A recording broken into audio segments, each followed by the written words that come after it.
सुप्रभात। प्रस्तुत पाठ दिए जल उठे मधुकर उपाध्याय द्वारा विरचित है। यह अंश महात्मा गांधी की दांडी यात्रा पर आधारित धुंधले पदचिन्ह नामक रचना से लिया गया है। पाठ का यह अंश अत्यंत रोचक है। यह पुस्तक विद्यार्थियों में पाठ की रुचि को जगाती है। इसमें 19 मार्च 1930 के दिन घटी घटनाओं का वर्णन, रास में पटेल की गिरफ्तारी तथा गांधी जी के दांडी यात्रा संबंधी वर्णन है। दांडी कूच की तैयारी के सिलसिले में वल्लभ भाई पटेल 7 मार्च को रास पहुंचे थे। लोगों के आग्रह पर पटेल ने संक्षिप्त भाषण दिया। इसी बीच मजिस्ट्रेट ने निषेधाज्ञा लागू कर दी और पटेल को गिरफ्तार कर लिया गया। यह गिरफ्तारी स्लीडी के आदेश पर हुई थी, जिसे पटेल ने पिछले आंदोलन के समय अहमदाबाद से भगा दिया था। पटेल को बोरसद की अदालत में लाया गया। पटेल को 500 जुर्माने के साथ 3 महीने की जेल की सजा हुई।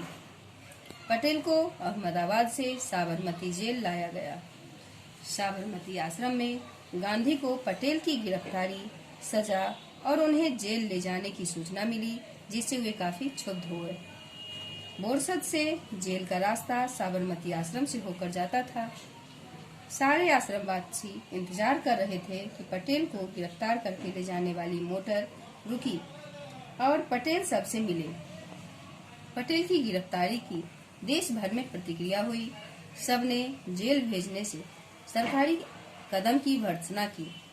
दांडी कुछ से पहले नेहरू जी गांधी जी से मिलना चाहते थे, लेकिन गांधी जी ने उन्हें पत्र के द्वारा सारी बातें बताई कि वह अपनी यात्रा को आगे नहीं बढ़ाएंगे। तय दिन गांधी जी नमक बनाने के लिए आश्रम से निकल पड़े। रास में उनका भव्य स्वागत हुआ। वहां के दरबारी लोग उनके साथ मिल गए। वहां उमड़े जनसभा में गांधी जी ने भाषण दिया और ब्रिटिश हुकूमत को खुली चुनौती दी। गांधी जी किसी राजघराने के इलाके से नहीं जाना चाहते थे। वे चाहते थे कि अपनी पूरी यात्रा ब्रिटिश हुकूमत वाली जमीन से ही करें, लेकिन फिर भी उन्हें कुछ रास्ता बड़ौदा रियासत के बीच से तय करना पड़ा। सत्याग्रही शाम 6 बजे रात से चले और 8 बजे कनकापुरा पहुंचे। वहां की जनसभा को गांधी जी ने संबोधित करते हुए ब्रितानी कुशासन का जिक्र किया। संबोधन के बाद उस दिन की यात्रा समाप्त होनी थी, परंतु उसमें थोड़ी बदलाव की गई। कनकापुरा से दांडी जाने के लिए मही नदी पार करनी थी।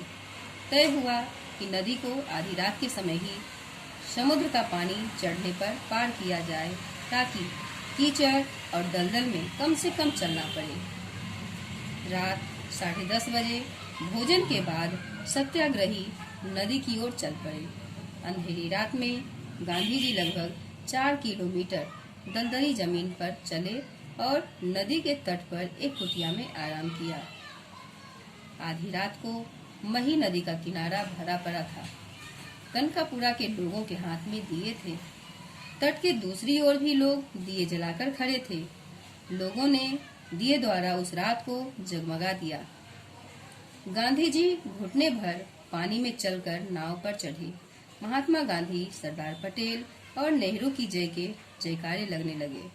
महिसागर नदी का दूसरा तट भी कीचड़ और दलदली जमीन से भरा पड़ा था। 1.5 किलोमीटर कीचड़ और पानी में चलकर रात 1 बजे उस पार पहुंचे और सीधे विश्राम करने के लिए चले गए। दोनों किनारों पर लोग रात भर दिए लेकर खड़े रहे, क्योंकि कोई सत्याग्रहियों को नदी पार करनी थी। सत्याग्रहियों का रास्ता वह साफ और स्वच्छ दिखाई दी। इस तरह गांधी जी की दांडी यात्रा सफलतापूर्वक पूरी हुई। Thanks for watching this video.